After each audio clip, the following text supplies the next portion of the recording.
Bismillahirrahmanirrahim.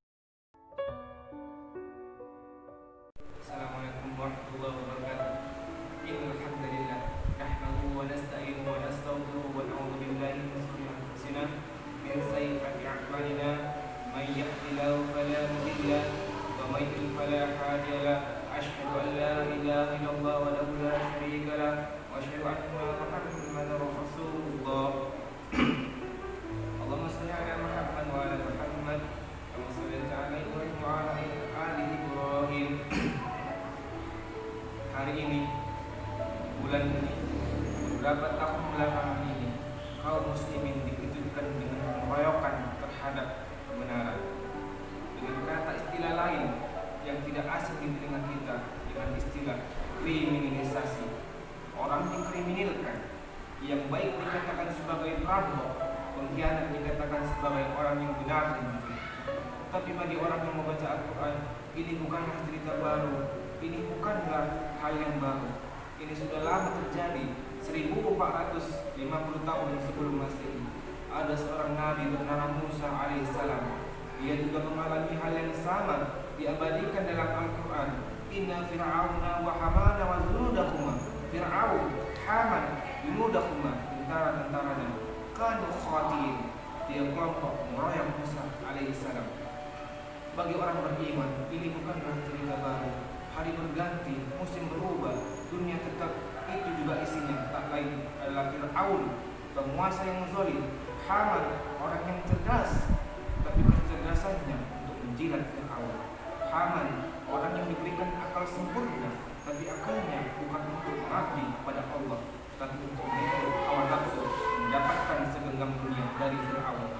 Di bawah mereka berdua, wa junudahuma, tentara-tentara Fir'aun. Mereka dikatakan Allah sama, kanu khatiin, orang-orang yang bersalah. Fir'aun mati, Haman mati, bala tentaranya juga mati menjadi santapan cacing tangan. Semua mati. Musa meninggalkan dunia. Kalau mereka dikenal abadi, yang satu dikenal karena jahatnya, karena zalimnya, karena aniayanya, tapi yang satu dikenal karena baiknya, karena solehnya. Hari berganti, musim berubah, zaman berputar, isi dunia tetap itu juga. Tak lama sesudah itu, 1450 tahun lamanya lebih kurang, datang zaman Isa alaihissalam. Hari itu dia juga dikeroyok, dia juga dibantai oleh 3 kelompok. Yang pertama Yahudi, yang kedua Romawi, yang ketiga mereka yang menjadi pengikut Yahudi dan Romawi. Yahudi tidak senang karena kedatangan Isa akan membuka borok kejahatan Yahudi. Romawi tidak suka karena kekuasaan akan hilang perlahan-lahan untuk Isa mulai bertambah banyak. Ini gelombangnya keras. Ini akan meluluhlantahkan, menghancurkan kekuasaan Romawi dan Yahudi. Ada orang-orang yang awam, yang jahil, yang bodoh hanya mengikut Yahudi dan Romawi. Apa yang terjadi? Murid mengikut setia. Mereka berjanji di hadapan Allah ketika Isa berkata, wa is qala Isa ibnu Maryam lil hawariyin. Ingatlah ketika Isa berkata kepada hawariyin, murid-muridnya, man ansari ila Allah, siapa yang akan menolong kami dengan kerajaan Allah? Qala al hawariyun, Isa berkata, nahnu ansarullah, kami yang akan menolong agama Allah. Ternyata di tengah bulu kambingnya kita ada satu pengkhianat, dia bernama Yudas Iskariot. Hanya di sebuah beberapa keping uang emas, imannya runtuh, dia tunjukkan persembunyian Isa. Saat itu juga banyak tentara Romawi, pendeta Yahudi bersekongkol mengeroyok Isa alaihissalam. Di sana mukjizat terjadi. Mukjizat selalu terjadi di akhir cerita. Allah menjelaskan dalam Al-Quran yang datang, wa ma qataluhu, mereka tidak berhasil membunuhnya. Wa ma salabuhu, mereka tidak jadi menyalibnya. Lalu siapa yang mereka salib? Walakin subhanahu, ada orang lain yang diserupakan dengannya. Itulah pengkhianat. Pengkhianat hanya layak mati di tiang gantung. Pengkhianat hanya layak mati dengan mata tercabut di telan burung gagak yang aman. Pengkhianat hanya layak mati disalibkan bersama pencuri, perampok. Itulah yang dialami oleh murid pengikut terhadap Nabi Isa alaihissalam. Hari berganti, musim berubah. 571 tahun sesudah itu, Nun di Jazirah Arab, lahir seorang nabi terakhir, Khatamul Anbiya wal Mursalin wa Maulana Muhammad sallallahu alaihi wasallam. Apa yang terjadi pada Musa, apa yang terjadi pada Isa, terjadi juga pada dirinya. partai-partai, Hizb partai, Ahzab partai-partai. Ada partai Yahudi, Bani Muqaqqaq, Bani Nadir, Bani Quraidah, Yahudi, ada Nasrani, ada Majusi, ada Musyrik. Semua mereka berkumpul. Hari ini jamaah umrah mengunjungi Masjid Nabawi. Karena itu ada 7 pos penggalian parit. Parit bahasa Arabnya Khandaq, disebut dengan perang Khandaq karena Sayyidina Salman Al-Farisi bertanya kepada Nabi, "Ya Rasulullah, apakah turun wahyu bagaimana strategi menghadapi partai-partai ini?" Nabi mengatakan, "Tidak ada. Izinkan aku mengeluarkan pendapat. Kami di Persia menghadapi musuh dengan menggali parit yang lebar." "Baiklah Salman." Nabi memerintahkan sahabat, tapi Nabi ikut juga mengangkat.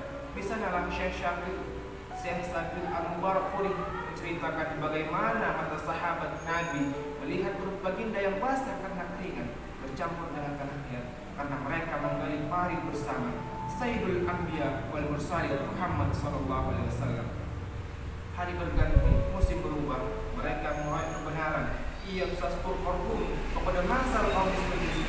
Kalau itu terjadi padamu ya Muhammad, ingatlah itu juga pernah terjadi pada Isa, itu juga pernah terjadi pada Musa.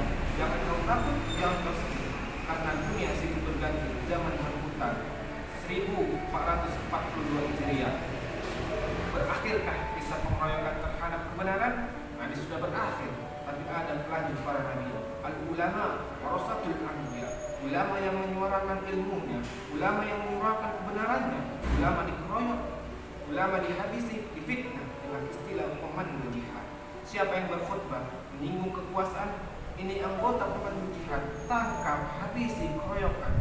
Buya Hamka dengan lantang datang, dia pukul meja itu dengan keras. Tidak ada pemandu jihad, ini fitnah terhadap ulama. Kalau memang ada pemandu jihad, akulah orangnya, kata Buya Hamka. Marah luar biasa karena Allah. Hamka yang lembut dan santun, Hamka yang baik, hatinya lunak karena Allah. Tapi ketika kebenaran dikebiri, dikriminalisasi, saat itu Hamka marah. Dia pukul meja sampai kakinya jatuh. Itulah sakit terakhir Buya Hamka menjelang kematiannya. Tidak ada pemandu jihad, kata Buya Hamka. Hari ini 40 tahun setelah kepergian engkau, wahai Abdul Malik Khalid Amrullah, apakah yang kau alami itu dulu tidak lagi terulang? Kau sudah menghadap Allah, tapi hamba-hamba Allah yang memikul peran para nabi dan rasul menyuarakan kebenaran. Hari ini penerusmu difitnah juga seperti yang kau alami dulu. Gentarkah mereka? Tidak. Takutkah mereka? Tidak. Karena takut mereka sudah habis. Takut sakaratul maut. Takut mereka sudah habis karena takut akan menghadapi malaikat mungkar dan nakir. Takut mereka sudah habis karena mereka takut menghadapi azab Allah Subhanahu wa taala.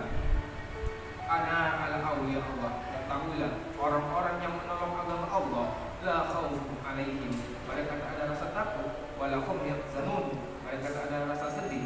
Man arafat dunya kana ta'alim. Siapa yang tahu dunia, maka ringan dunia ini pandangan matanya. Dunia ini tak lebih daripada satu sayap nyamuk. Dunia ini tak lebih daripada satu tetesan air di tengah samudra yang luas. Masukkan peludukmu di tengah samudra, lalu angkat ke atas. Falyanzur bima yarji. Pandang ujung-ujungmu baik-baik. Apa yang kau lihat? Setetes. Hanya karena setetes itukah kau jual imanmu?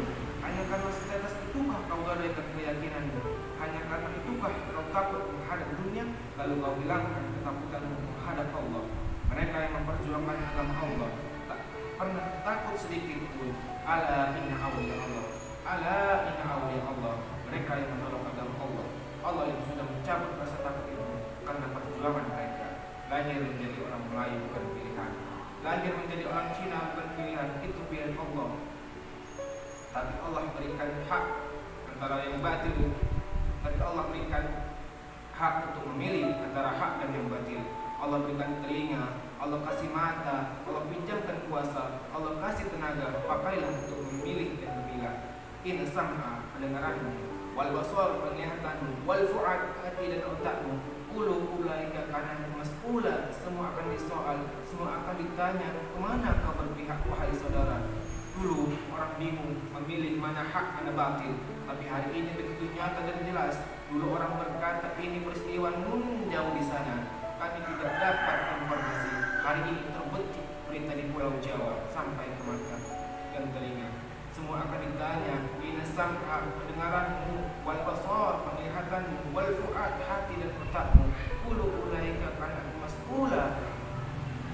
Semua akan disoal, kau akan ditanya di hadapan Allah, kemana kau berpihak, kemana kau memilih, wa nafsi wa ma sawaha, wa nafsi wa ma sawaha, demi jiwa dan penciptanya, walhamaha fujuraha wa taqwaha, ada jalan fujur, ada jalan takwa, fatlaha man zakkaha, beruntunglah orang-orang yang menyucikan diri, memilih jalan yang berpihak. Tapi pemilihan yang benar, pengorbanan yang panjang. Saat ini orang berkelahi pada ayah kandungnya. Apakah itu tak pernah dialami oleh Abu Bakar Siddiq? 8 tahun namanya berpisah dengan Abu Quhafah. Ayah yang tua rentan, buta, tak dapat melihat. 8 tahun tak memandang wajah ayahnya. Pada saat akhirnya Amrul Fath tahun ke-8 pembebasan kota Mekah. Disitulah Abu Quhafah bersyahadat, asyhadu an la ilaha illallah wa asyhadu anna Muhammadan abduhu wa rasuluhu. Hari ini orang berkelahi dengan anak kandungnya gara-gara pilihan yang berbeda. Lalu sakitkah kita? Kurangkah kesakitan itu tidak dialami oleh sahabat dulu? Abu Salamah berpisah dengan anaknya. Su'aib Ar-Rumi berkelahi dengan mertuanya. Sakitkah kita? Sakit lagi mereka. Hidup adalah sirah bainal haqqi wal batil. Hari ini kita memilih dari setiap pilihan pasti ada resikonya. Tidak. Hidup panggung sandiwara. Dunia papan jatuh. Ketika permainan usai antara pion dan raja akan kembali ke kotak yang sama. Hari itu kau akan ditanya. Hari itu kau tak akan mengelak. Al-yawma nakhtimu ala afwahihim, mulut kami kunci. Beralasan 1001 alasan. Hari itu tidak lagi dapat berkata. Wa tukallimuna aydihim, tangan akan bicara. Wa tas'alu arjuluhum, kaki akan bersaksi. Apa yang akan dibicarakan tangan, apa yang akan dibicarakan kaki, bima kanu yaksibun, semua yang pernah kau katakan dan kau lakukan dulu. Dunia begitu indah.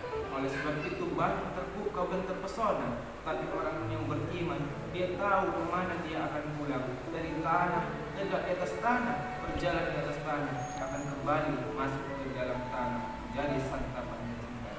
Kalau pernah kau tolong kebenaran, itulah yang akan kau bawa bekal menghadap Allah. Di saat anak tak dapat menolong, di saat istri lagi membebaskan diri. Yauma yafirul mar'u min akhihi, saudara lari dari saudara kandung. Wa ummihi wa abi, ibu kandung lari dari anak, anak lari dari ayah.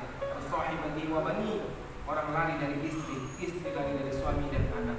Likul minkum yauma yashaqu bi. Hari itu kita sibuk mempertanggungjawabkan segala yang pernah kita lakukan dulu. Minum khamar, semua itu tahu haram. Berzina, semua sadar itu haram. Bersikap korupsi, semua mengerti bahwa itu haram, tapi memilih bersikap dalam suasana yang genting. Beribu alasan terucap, tapi hatimu tak dapat kau dustai, nalurimu tak dapat kau bohongi. Mahakka fi sudrika, hatimu terasa sempit ketika kau khianati dia. Oleh sebab itu, istaqti qalba, tanya hatimu. Wa min ahtabal mulku, 1000 orang memberi fatwa, tapi kau bertanya kepada hatimu yang tak dapat kau dustai bahwa kau memilih jalan yang benar. Barakallahu fikum. Assalamualaikum warahmatullahi wabarakatuh.